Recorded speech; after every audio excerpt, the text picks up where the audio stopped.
अलमट्टीच्या उंचीवाढीच्या संदर्भातला एक लढा अरुण अण्णा असतील, आम्ही असो, सगळेजण ताकदीनं इरिगेशन फेडरेशनचे विक्रांत असतील, आम्ही सातत्याने या ठिकाणी करत आहोत। आणि गेल्या महिन्यामध्ये काही बैठका झाल्या, कोल्हापूर, सांगली, साताऱ्यामध्ये बैठका झाल्या।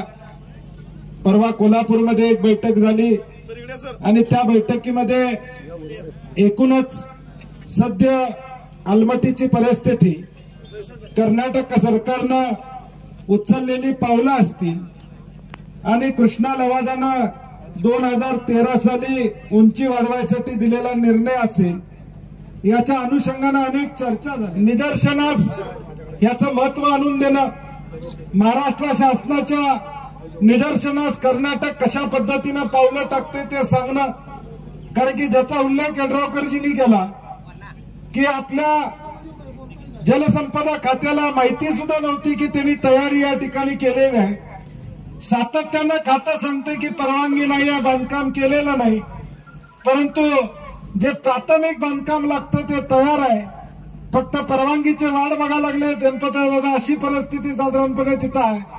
आणि म्हणून या सगळ्या पार्श्वभूमीवर आम्ही जर हा लढा ताकदीने या ठिकाणी केला नाही तर आमच्या मानगुटीवर हे अलमट्टीची उंची आल्याशिवाय राहणार नाही। आणि म्हणून त्या दिवशी आम्ही सर्व पक्षीय आंदोलन करायची भूमिका घेतली। सगळ्यांना आम्ही फोन करून विनंती केली की बाबा अंकली पुलावर आपण चक्काजाम आंदोलन करूया। मधल्या काळात सांगलीतल्या काही मंडळींनी एक निवेदन तयार केलं, लवादा पुढे, मला वाटतंय लवादा पुढेच ना, कृष्णा हरकती देण्यासंदर्भातलं निवेदन केलंय।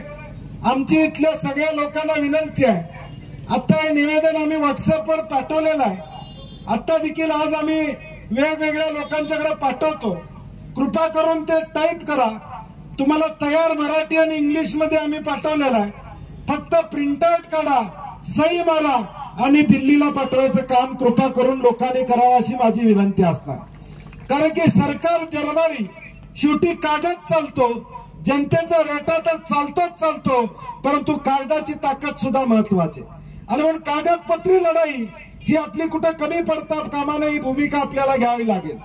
मागच्या 2 तारखेला केंद्रीय मंत्र्यांनी तेलंगणा, कर्नाटक आणि महाराष्ट्र या 3 राज्याच्या मंत्र्यांची बैठक बोलवली होती, परंतु ती बैठक रद्द झाली। ती पुढे कधी होणार आहे माहित नाही।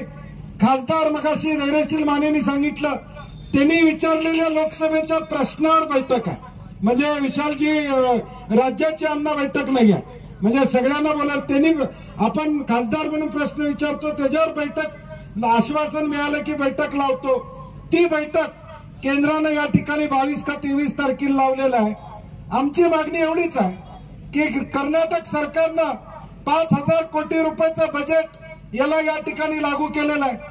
या प्रोजेक्टचा खर्च 50,000 कोटी होता, आता 1 लाख कोटीवर जाणार आहे, कारण की 1 लाख एकर जमीन मागची जी पाण्यात येणार आहे त्याला कम्पेन्सेशन यांना या ठिकाणी द्यावं लागणार। आतापर्यंत 20-25 हजार एकराचं कम्पेन्सेशन कर्नाटक सरकारनं दिलेलं आहे, राहिलेला त्यांना पैसे उभे करायचे आहेत, ते उभे करू शकत नाहीत, म्हणून त्यांनी केंद्राकडे प्रस्ताव दिलेला आहे की हा प्रोजेक्ट केंद्रानं कृष्णा अप्पर प्रोजेक्ट 3 म्हणून केंद्रानं त्याला फंडिंग करावं अशी मागणी विशाल आता कर्नाटक सरकारने केलेली आहे। आणि म्हणून आमची भूमिका महाराष्ट्र शासनाबरोबर हीच आहे की महाराष्ट्र शासनाचे मुख्यमंत्री असतील, उपमुख्यमंत्री असतील, जलसंपदा मंत्री असतील, ह्यांनी सातत्यानं सांगितलेलं आहे की याला आमचा विरोध असेल, परंतु बोलून त्या ठिकाणी चालणार नाही, भूमिका तिथं घेणं गरजेचं आहे।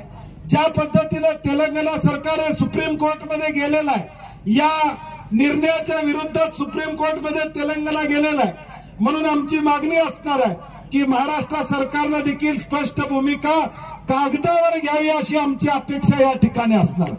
घोषणा करून या ठिकाणी चालणार नाही, तर केंद्राकडे लेखी पद्धतीनं याला आमचा विरोध आहे आणि विरोधाची कारणं स्पष्टपणे सांगणं गरजेचं आहे, ज्याचा उल्लेख अनेकांनी केला।